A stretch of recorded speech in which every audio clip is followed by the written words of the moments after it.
Commander Zekathara's 4 eyes blazed crimson as he towered over the captured human in the interrogation chamber. His chitinous exoskeleton gleamed under the harsh blue lights of the hegemony warship, each segment pulsing with bioluminescent patterns that indicated his growing frustration. The human, designation Terra 7439, sat calmly in the restraint chair, showing none of the terror that typically preceded a productive interrogation.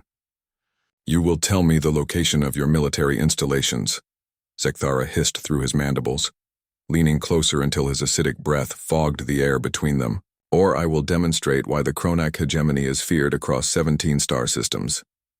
The human, a middle-aged woman with graying hair and weathered hands, looked up at him with steady brown eyes. "Commander, may I ask you something first?"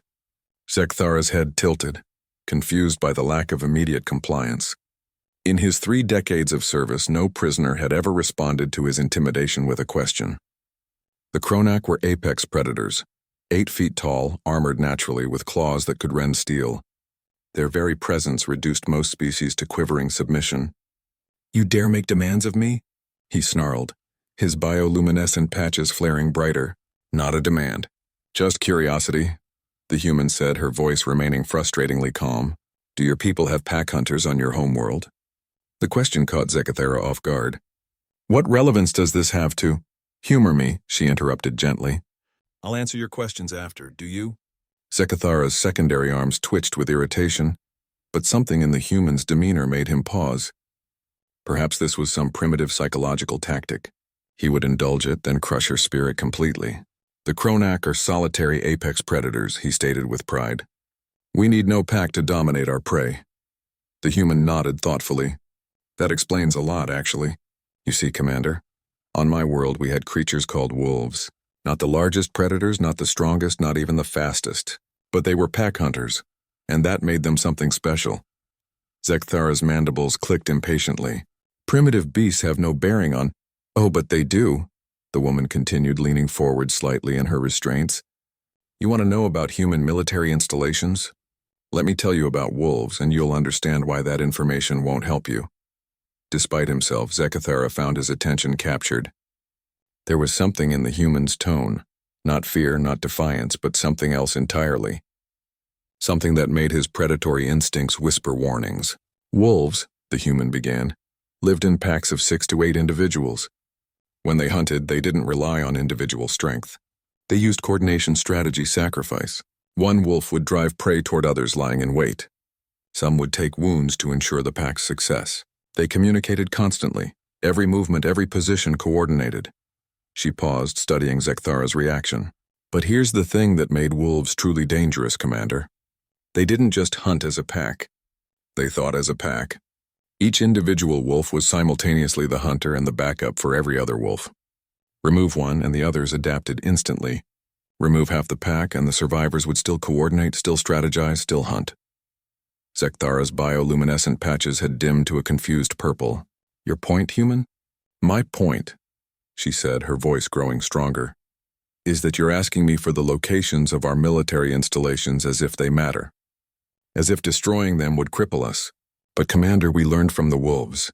We became the wolves." The human's eyes seemed to gleam in the chamber's lighting. "Every human settlement is a military installation. Every civilian has combat training.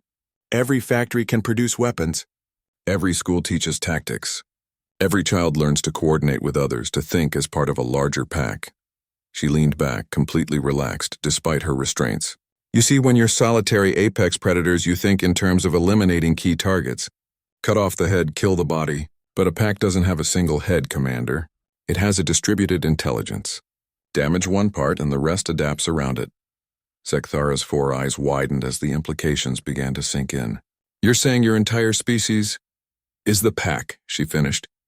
"Every human world you've attacked, every station you've destroyed, every ship you've eliminated, it just makes the rest of us more coordinated, more determined.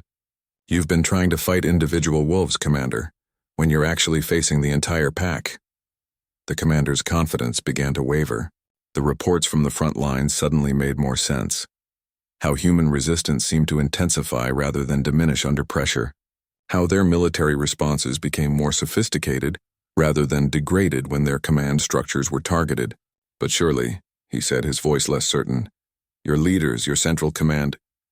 Our coordinators, not controllers, the human replied. Remove them and new ones emerge from the pack instantly. We don't follow leaders because we have to, Commander. We follow them because they help the pack hunt more effectively, and any member of the pack can become a leader when needed. Zekthara stepped back, his predatory confidence evaporating. For the first time in his career, he felt something his species rarely experienced: doubt. The human watched his retreat with something that might have been sympathy. You wanted me to tell you where our military installations are, Commander. They're everywhere. Every human who draws breath is a military installation. Every world we inhabit is a fortress. Every ship we build is a weapon. And every loss we suffer just makes the pack stronger, smarter, and more united. She smiled then, and it wasn't the expression of a helpless prisoner. It was the smile of a wolf who had just explained to a lone predator that it was surrounded. That, she said softly, is why you should be afraid. In the silence that followed, Commander Zekthara finally understood why the human species was winning a war they should have lost. The Kronak had been hunting individuals, but they were fighting a pack. And the pack was 8 billion strong with coordination spanning light years. The human had answered his demand for information with a simple truth. In a war between apex predators and pack hunters, the pack always wins. Because the pack never hunts alone.